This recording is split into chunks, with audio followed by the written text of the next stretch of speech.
is Alex. I am the founder and CEO of myMechanic, and I'm eager today, excited to talk to you guys about something that is pretty important, especially if you're a driver, and especially if you had a breakdown. Has anybody ever experienced a road call or breakdown? All the time. And so I think there's a couple things I want to talk about, but starting out with, last time you booked a flight, you called an Uber, or you thought someone was coming and they don't come, or your DoorDash or your Uber Eats, and it never happens. And so there's this big problem that people don't understand when it comes to truck drivers. I mean, on average, the statistics say that a driver breaks down 4 times a year, 3 times a year, depending on who you ask. And so there are ways that I believe that we can change the experience of that road call for the driver, for the fleet operations managers, for the mechanics, for the road call, tow truck, whoever. I founded a Roadside company 4 years in Dallas ago, and I was growing. We were trying to get fleets to come in the door so we can run emergency breakdowns for them, tires, etc. And it was slow. So I spent all the money on Google, NTTS, Truck Down, all these website directories, and we were growing. And a couple months in, I get a road call from a really, really big fleet, and I get excited because this is my opportunity in with this fleet. And they say, hey, we have a jack stand that's stuck in one of our trailers. Can you come out to our yard and knock it out? And I was like, absolutely. So I'll go down a list of my mechanics, and nobody's available except that last guy that you really don't want to call. And so I called him, and he's like, hey, I'll be there in 35 minutes. And me being new, I called this fleet back, and I said, we'll be there in 34 minutes. Because it's been a minute since I talked to that mechanic.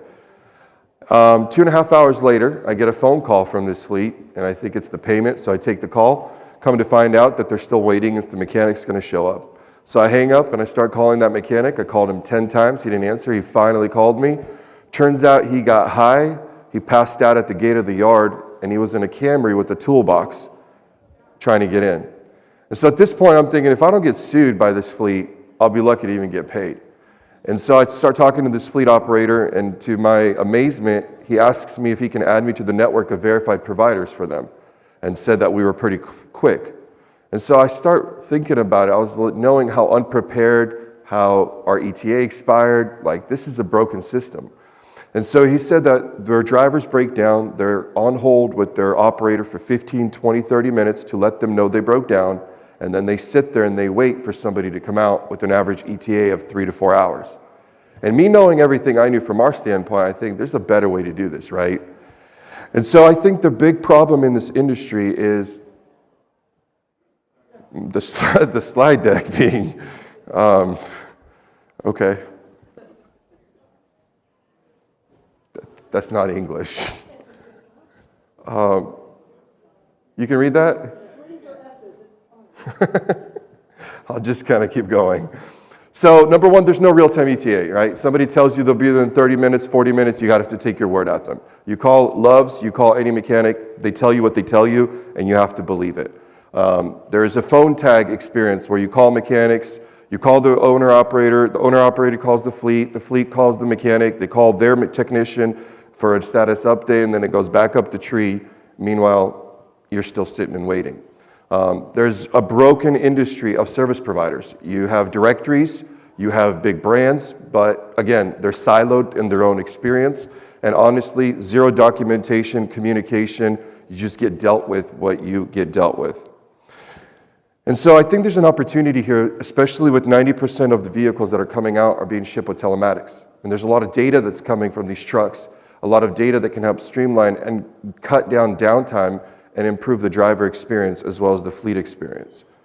And so just as we're building up this use case, I mean, you have an average road time, a breakdown cost of 4.5 hours. It's costing the fleet $760 a day just there, but you're not counting what it's costing you to lose the customer, the load, or the freight. And it's over $3.3 billion a year in downtime that it costs the transportation industry. And so we talk to fleets that have crazy numbers when it comes to fleet maintenance breakdowns, but at the end of the day, the driver pays the price, because the driver's sitting in the cab of the truck, having this terrible experience, not knowing what's going on and what to do. A couple weeks ago, a couple of our engineers flew in from Argentina, and I was driving to Charlotte we were pitching Chick-fil-A, and we pulled over on the side of the interstate for a road call. And these two engineers, I'm like, let's go, let's get out. And on interstate, the cars are flying by, and these guys are like, their hands are shaking visibly. And we pull over, we start talking to the driver. I was like, what was your last road call like? And she's like, well, the last road call, I was pulled over and an ambulance hit me from the back and killed the driver. It's like, yikes. And these engineers are standing there staring these eyes. And I'm like, what was the latest information you got from your dispatcher? Oh, he'll be here in 3 hours. Have you had any communication? Oh, I can call them and ask. What's your problem? I don't know. And what are you doing? I'm just sitting here waiting and I'm not getting paid for it. And she was clearly frustrated and she didn't know what was happening, what was going on. And they made her the bad guy by calling and asking for a status update. And so we get back in the truck and the engineers are like staring at me. They had this whole new perspective. And I'm like, now do you understand how technology can help the mechanic make sure he comes to that road call first and foremost prepared to understand what the needs are so he can have the parts, so he can have the tools that are necessary to get this truck off the road as quickly as possible. The driver experience, wouldn't it be important for the driver to have some sort of information to understand what's going on with my road call? If we're all guilty of ordering Taco Bell at 12 in the morning, you don't call that Uber driver, see where he's coming. You have data showing you. You're tracking that Pizza Hut, that Domino's order. So if we have it in the most basic elements of our lives, why are our drivers stranded, sitting on the side of the road, waiting for updates? Why are the mechanics driving around, calling 3 people to communicate with the driver to understand what's next? And so I think beyond all these numbers that we're talking about, I think the most important thing, the loss that people don't know, is the driver experience, the driver retention. We are talking to a mega fleet right now, and the biggest reason why they're doing this, and they're very upfront with it, is because they want a better driver experience. They want their drivers to be kept in the loop with stuff that they know as well. And so, again, I'm not sure what happened there.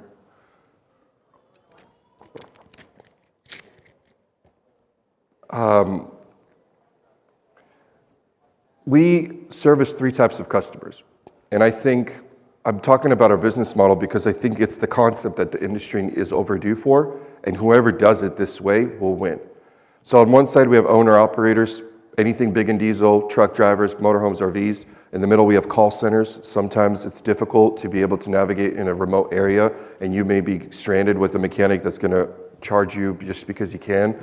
And on the other side, we have towing companies, parts, repair facilities, and mobile mechanics and tire mechanics. And when I got into the industry, what I saw was, as a service provider, everybody's screaming at you, download our app and do it the way we tell you to do it. And then make your mechanics adapt to it as well. And as your truck driver or a fleet, everybody's telling you, download our portal, use our portal. When you break down in my area, do it this way. When you break down there, do it that way. And none of the platforms communicate, and the users at the end, the end users pay the price. And so the vision and the concept of myMechanic and what I think is overdue and where the future is headed is this agnostic marketplace that connects the drivers, that connects the owner-operators, that connects the fleets, that connects the towing companies, digitally in one streamlined fashion. When you digitize something in a marketplace in one way, everybody benefits, right? Where you have everybody connected.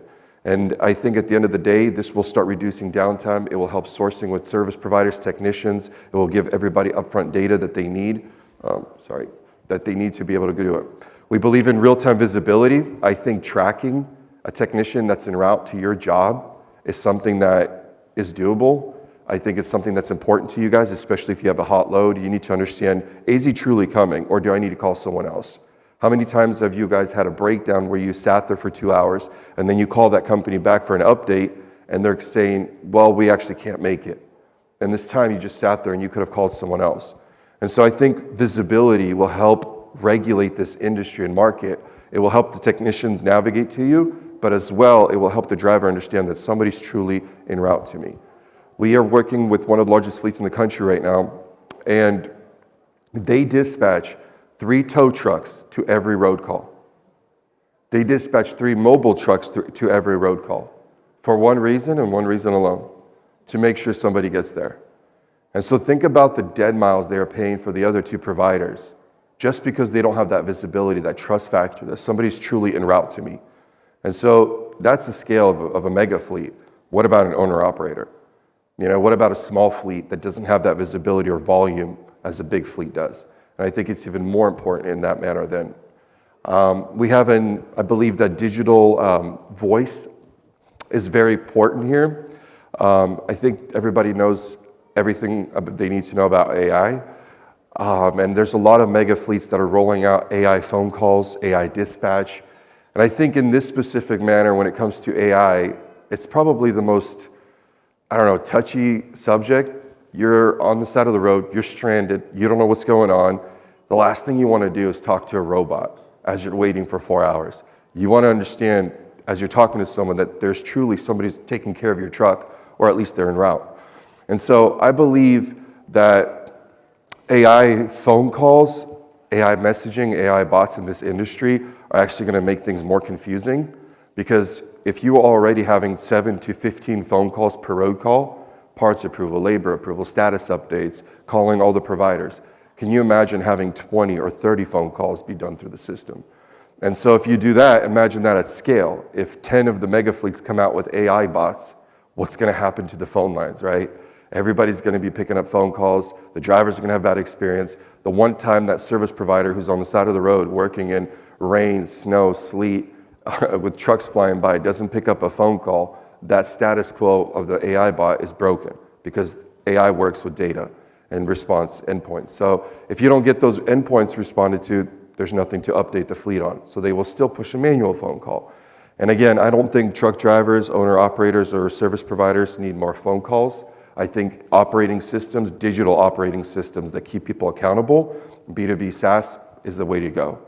And again, when was the last time you called your Uber driver as he's navigating to you? Are you coming? When you clearly see he's coming towards you, right? And that's kind of the concept that we have as well. I believe bringing the industry together, there's a lot of really good directories out there that you guys probably leverage, Truckdown, NTTS, Google. What we want to do is we have an interactive directory. We feel like not only can we help small businesses, service providers compete with the big brands, a lot of times these good mechanics used to work at Love's, they used to work at TA, they used to work at these big brands, and they branched out and they started their own company. The only reason they can't compete with these big brands is because they don't have that exposure, they don't have that portal experience that people want, or that digital connectivity. But when we talk to them, you guys, they're desperate. They want to work with you guys. They want to make relationships with you guys. But you guys are tough because you break down anywhere. You could have an experience today here in Texas. You can be broken down in Washington the next day. And so they can't connect with you because you could be a one-off customer and never come back to them. And so what we believe is bringing the industry collectively together, both in a directory fashion, marketplace fashion. I think there's going to be an opportunity for all of you guys to benefit by feeding this marketplace. And then there's a really cool thing that's happening right now with legislation. There's a lot of drivers, as you guys probably heard, there was a technician from a big travel station that passed away recently. They got hit by a truck as he was working on a tire. And so Congress is pushing 2 laws, they're pushing into Congress 2 laws right now that help regulate roadside maintenance. So what this means for you drivers is that if you are going to be broken on the side of the road and you have to be, and you're going to be dispatching a technician, there are things that you will be mandated to do, whether it's status updates, timestamps, when did you call, who did you call, because if there will be a wrongful death, all of that gets pulled. And so there are going to be regulations that are being imposed on you guys, on the service providers. And the cool part is we're already doing that. We're already creating timestamps. We're helping protect you guys. If a mechanic says he'll be there in 3 hours, we're going to hold him to it. At the end of the day, he said, she said, but technology, is technology. And so I think there's another opportunity there for you guys, as well as us, to be ahead of the game and help protect one another on the roads and get these trucks going and these mechanics off the road. I forgot the number, but there's numbers of deaths on the side of the road with interstate drivers hitting tow truck drivers, police officers, firefighters. And so at the end of the day, we really want to simmer those numbers down by getting the mechanic there as quickly as possible, with as much information as possible, parts required, whatever's required for your truck, and get them off the road as well. And we believe that, we looking at the numbers and talking to the fleets that we've talked to, 40% response times are faster when instant connection happens. When a driver breaks down and he hits that submit, or that trips a fault code notifies the fleet operator right away and suggests which provider via GPS is located, all within seconds, if not minutes. And you, as a driver, you benefit because you're getting those updates as well. Again, you probably can't read that. Where's the industry going?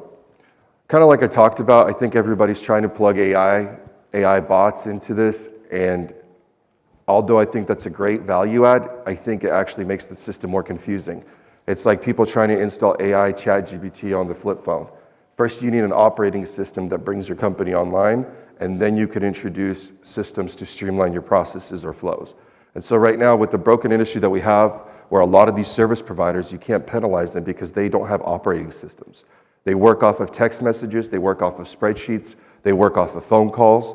And so we have some customers that do over $1 billion a year that before we talk to them, they were literally using pen and paper and they were texting their technicians your address to where to navigate to you. And you were wondering why they're not responding or what's taking them so long. And so I think before we do anything, we have to start out with bringing the industry online. And that's with simple things, reducing the need for phone calls, reducing the need for texting photos of your breakdown before they get dispatched, connecting you into your telematics to understand what the issue is, compiling that data and saying, hey, based off of this data for the past 3,000 road calls with this fault code, the mechanic needed to have X, Y, and Z before responding to you. Let's make sure that this technician has X, Y, and Z before they dispatch to your road call. Again, saving you money. Because if a technician arrives on site and he has to go pick up a part, what happens? Charges you mileage, charges you 30% markup for that part, and they make extra money as well. So what we want to do is provide as much data up front with 2 operating systems. And I think when that starts navigating and it starts like flowing in this like atmosphere, that's where you start providing solutions, where you start reducing downtime, where you start using AI, where you start using all sorts of different things, where you can start sourcing parts. We will connect the service providers in the industry and say, hey, listen, you don't have to wait on Fleet Pride until the morning to get this part. This service provider 2 miles away has this part available. Would you like to DoorDash, Uber Eats that part on site? And so while that technician is taking off the turbo, a DoorDash driver is bringing that part on site, and now you're not paying that 30% markup, and you're not waiting for that technician to pack up his tools, drive, get the part, come back, unpack, and finish installing. And I think with systems, we can start driving the market and ETAs down. And I think where we're going to be, us as a company, we want to work towards suggestive maintenance, where we're going to say, hey, listen, in this Dallas area, Tommy Toe has the greatest review. He's worked on this make and model, and he's right here next to you. Or with this turbo issue, it's going to be a 98% tow. Would you like us to get you a tow? And so what we want to do is do matchmaking based off of data and analytics to show you guys who the best person for you to choose. Meanwhile, we have call center partners that we work with as well, where if you do break down and you don't know what to do, you don't know if you're getting a fair price, you don't know if you know how to manage the road call, we can connect you to one of our call center partners who for a set rate, whether it's $20, $30, $50, can manage that road call from you from A to Z. And so again, we want to hear you guys, we want to build that. But I think that's where the industry's headed. OEMs are doing a great job of fixing the bugs in the trucks. The trucks are getting smarter. At the end of the day, 50, 60% of all road calls are tires. And so until they fix the tire situation, you're still going to have flats. You're still going to have issues here and there. And I think with hydrogen trucks coming out, electric trucks coming out, there's going to be new things coming up left and right. And so we just want to be prepared. We want to go ahead of the market and understand what's going on.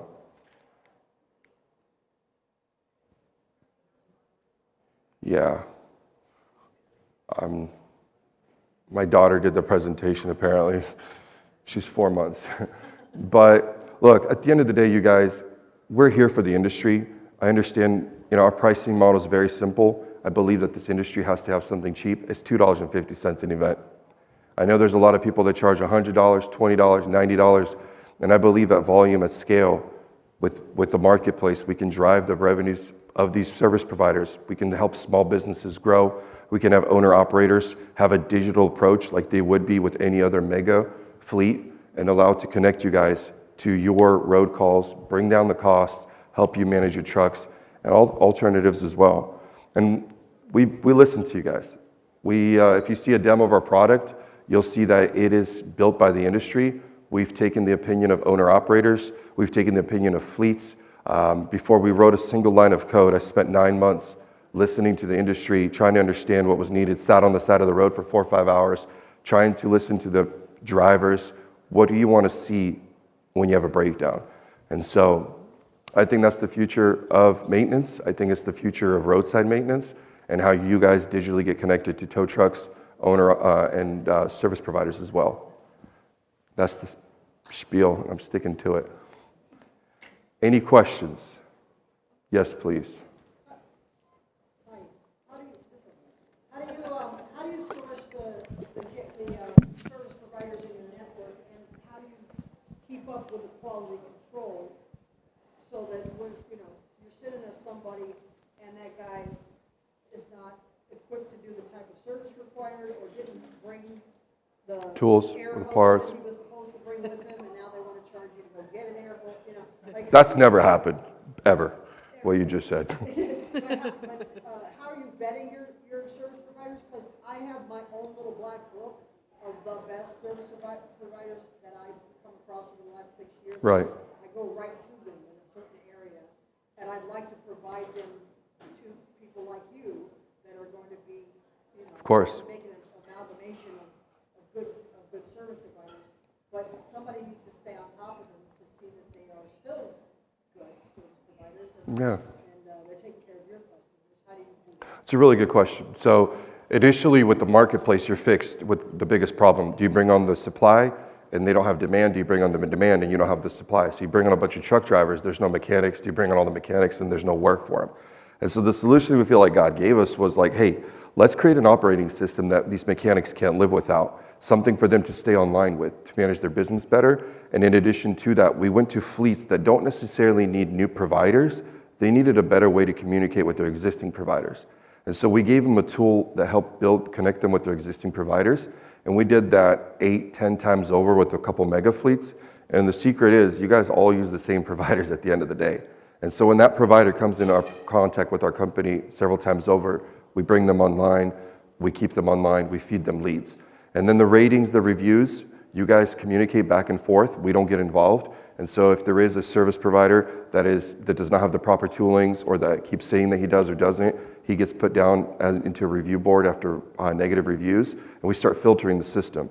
And on the flip side, if there's owner-operators that are doing chargebacks and they're driving off, calling the credit card company saying that didn't happen, they get flagged as well and they get thrown off the platform, unless obviously it's legit. And so we let the industry build that out, and you would be surprised how many people in this industry have a black book. A lot of these fleets have spreadsheets, exactly.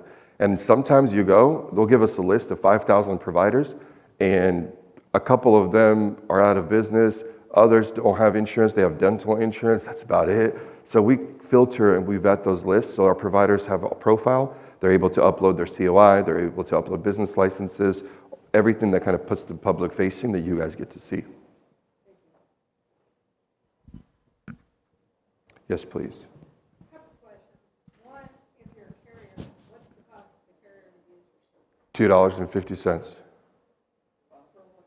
per event. You break down, you use it, just like Costco hot dog. Okay. And if you're a provider and you have a shop, what would it take to be added to it? $2.50 an event. Well, then you need to vet that shop to deal with leads or whatever. No, we vet them when they go through an onboarding. We have two types of providers that are in our system, leveraging the technology to manage their business. You can connect with them so we know they're legit because they're using our system, and we know that. And then we have a directory exposure where if you request a service provider who's just in the directory, they're vetted. It costs them a little more for leads because they're getting a lead generating service. It's $10 a lead for them, but they're public facing and they're ready to receive calls from you guys. Well, I guess that's what I was asking. We have both a carrier side and a shop side. Yeah, we could just feature your store online, and if you get a lead, you get a lead. We believe it's not our money. You know, it's your guys' trucks, you guys are drivers, you guys everybody's charging you for TMSs, telematics, and all sorts of different technology. We don't want to be a part of that. Do you have providers in Louisiana and Mississippi? Yes, we do. I'd like to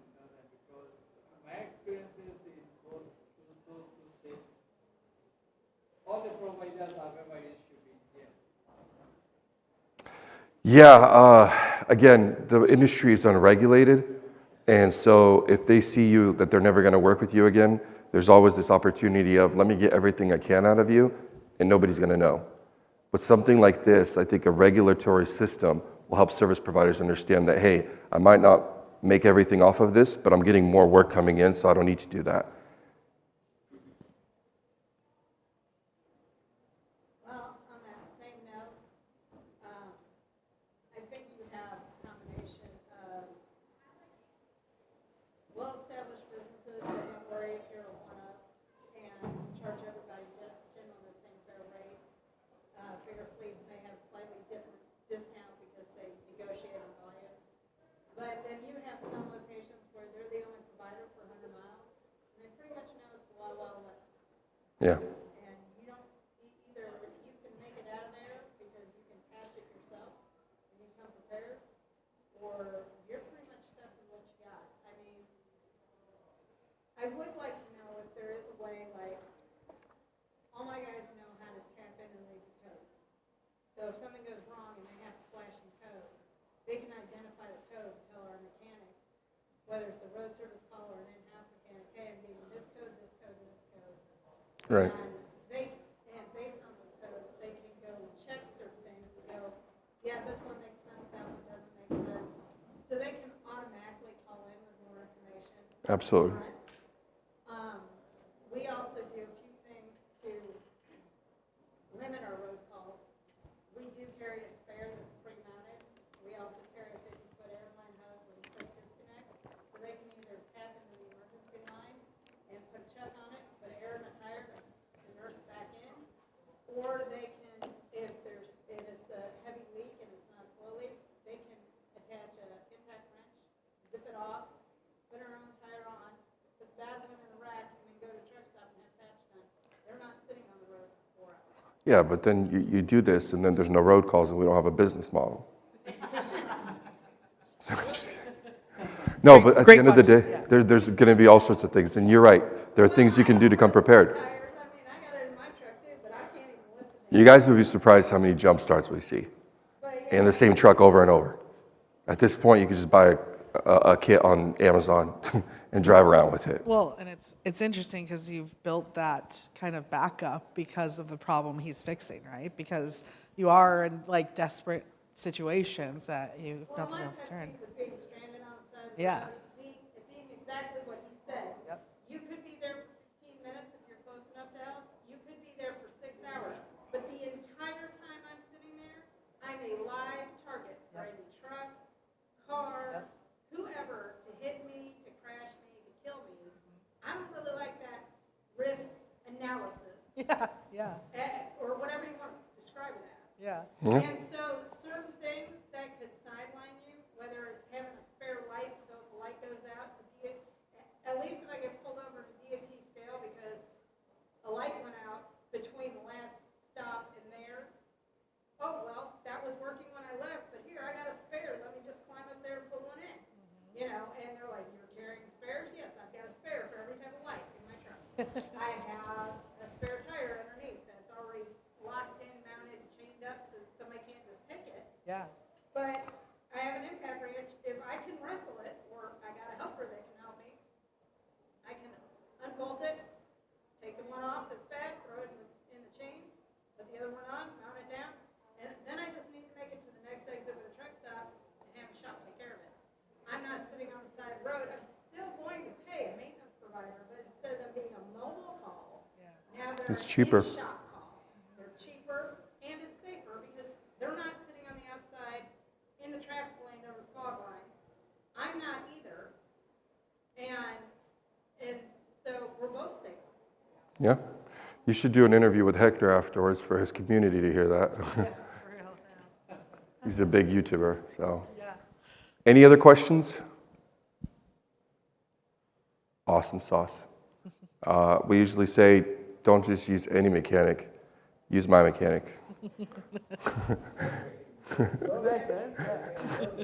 Y'all have a good one. We'll see you guys out there. Thank you guys.